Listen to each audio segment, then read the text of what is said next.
ആയിട്ടില്ല, സമയമായിട്ടില്ല. അങ്ങനെ ഒരു ദിവസം പോലും ഞാൻ ഇത് എഴുതാതിരിക്കാൻ ശ്രമിച്ചിട്ടില്ല. ഞാൻ എഴുതിയാൻ ശ്രമിച്ചിട്ടുണ്ട്. വന്നിട്ട് അരുത്, ആയിട്ടില്ല എന്ന് പറയുന്നു. ഞാൻ അങ്ങനെ അപ്പോഴൊക്കെ ഇവിടേക്ക് ഇടും. ഇത് എഴുതാൻ വേണ്ടിയിട്ട് ഇവിടെ കൊണ്ടുവന്ന് വെച്ച മറ്റാർക്കെങ്കിലും എഴുതാൻ വെച്ച താളുകളല്ല വാപ്പാ. അങ്ങേക്ക് എഴുതാൻ വേണ്ടി ഞാൻ എടുത്ത താളുകൾ ജിബ്രീൽ തടഞ്ഞപ്പോൾ ഇവിടെ ഇട്ടതാണ്. അതാണ് ഈ കുഞ്ഞി കൂടി കിടക്കുന്ന 100 കണക്കിന് താളുകൾ എഴുതാൻ വേണ്ടി വെച്ചതാണ് എന്നതാ പറഞ്ഞു. അവർ വീണ്ടും കെട്ടിപ്പിടിച്ചു യൂസുഫ് നബിയെ ചുംബിച്ചു. കണ്ണുനീരൊഴുക്കി ദുആ ചെയ്തു മകന് വേണ്ടിയിട്ട്. ഇവര് പറയുന്നു, മോനെ എന്തൊരു മകനാണ് എന്റെ.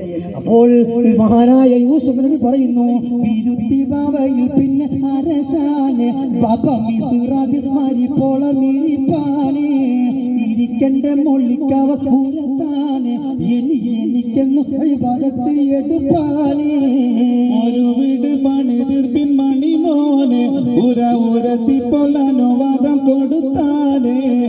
ഒരു വീട് പണിതീർപ്പിൻ മണിമോനെ എന്ന് ഉരത്തിപ്പൊല്ലാനുവാദം കൊടുത്താനേ. സ്നേഹമുള്ള സഹോദരങ്ങളെ, അപ്പോൾ യൂസുഫ് നബി പറഞ്ഞു, വാപ്പാ ഇനി വാപ്പയെ വീട്ടിക്കും പോകരുത്. എത്ര കാലം നമ്മൾ സഹിച്ചു, ഇനി മരിക്കുന്നത് വരെയും നമ്മൾ ആരുടെ റൂഹാണോ ആദ്യം പിടിക്കുന്നത് അറിയില്ല. ഏതായാലും മരിക്കുന്നത് വരെയും നമ്മൾ ഒരുമിച്ച് താമസിക്കണം എന്ന് പറഞ്ഞപ്പോൾ യാക്കൂബ് നബി പറഞ്ഞു, സന്തോഷമേ ഉള്ളൂ. പക്ഷേ ഞാൻ എൻ്റെ പ്രബോധന പ്രവർത്തനങ്ങളൊക്കെ ഒരുപാട് കാലം നടത്തി. മോനെ അല്ലാഹു നിന്നെ നബുവത്ത് നൽകി അനുഗ്രഹിച്ചിട്ടുണ്ട്. അതുകൊണ്ട് ദീന് നടത്തേണ്ട കാര്യങ്ങളൊക്കെ മോനെ ഏറ്റെടുക്കണം. ഞാൻ അല്ലാഹുവിലേക്ക് അങ്ങോട്ട് ലയിക്കാൻ, ഞാൻ എനിക്ക് ഇബാദത്തിൽ അങ്ങോട്ടായി ലയിക്കണം അല്ലാഹുവിലേക്ക്. അതിനുവേണ്ടി നീ ഒരു സൗകര്യം ചെയ്തു തരണം എന്ന് പറഞ്ഞപ്പോ ഇബാദത്ത് ചെയ്യാൻ വേണ്ടി എനിക്കൊരു എടുപ്പെടുത്തു തരണമെന്ന് ആവശ്യപ്പെടുമ്പോ മഹാനായ യാക്കൂബ് നബിയുടെ ഇംഗിതം പോലെ ചൂട് ഏൽക്കാത്ത മനോഹരമായ സുന്ദരമായിട്ടുള്ള മരക്കമ്പുകൾ കൊണ്ടുള്ള ഒരു വീടുണ്ടാക്കി കൊടുക്കാൻ തീരുമാനിച്ചു. എന്നിട്ടോ ശരിക്ക് വന്നിരിക്കണം കനിവാനെ അരചെരിപ്പിതമിടൊണ്ടെടുപ്പാന് അരുളി കെട്ടിടം വേഗം മുടിത്താനെ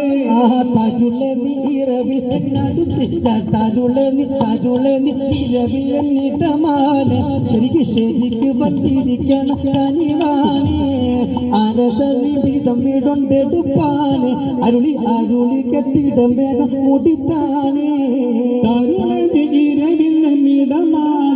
ശരിക്ക് വന്നിരിക്കണം കനിവാനെ അരചെരിപ്പിതമിടൊണ്ടെടുപ്പാന് അരുളി കെട്ടിടം വേഗം മുടിത്താനെ. എന്നിട്ട് പറഞ്ഞു, ആ കെട്ടിടമൊക്കെ തയ്യാറാക്കുമ്പോൾ പറഞ്ഞു, മോനെ എന്നിട്ട് രാത്രി നീ എൻ്റെ കൂടെ ഉണ്ടാകണം.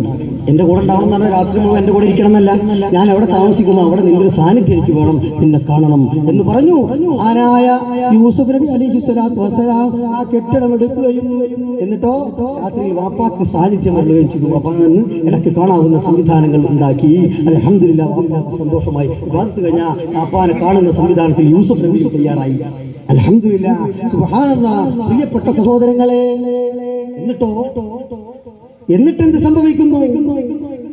എന്നിട്ട് പ്രിയപ്പെട്ടവരെ ശ്രദ്ധിക്കണേ, മഹാനായ യൂസുഫ് കൊട്ടാരത്തിൽ വലിയ സൗകര്യങ്ങളുണ്ട്. എന്നിട്ട് കൊട്ടാരത്തിൽ മാത്രം കഴിയാതെ ഒരു വാപ്പാന്റെ കൊട്ടാരത്തോട് ചേർന്നുണ്ടാക്കിയിട്ടുള്ള ഈ കുടിയിലേക്ക് ഈ വലിയ സൗകര്യത്തോട് മനോഹരമായി മരക്കമ്പുകൾ കൊണ്ട് പണിത ചേതോഹരമായി പണിത ആ സംവിധാനത്തിലേക്കും അവർ രണ്ടുപേരും രാപ്പാർക്കാൻ ചെന്നു തുടങ്ങി. അങ്ങനെ അരിമാപ്പിതവോരകിടത്ത് അഴകി സുലൈഖാനെയും ചേർത്ത് അരശരീരവിൽ വസിപ്പാനേ അതിനാൽ അബൂർ സുഖിപ്പാനേ അഹികൾ സാഗരർക്കൂ വീടോരോ നെടുപ്പി ചിതനിക്കൂ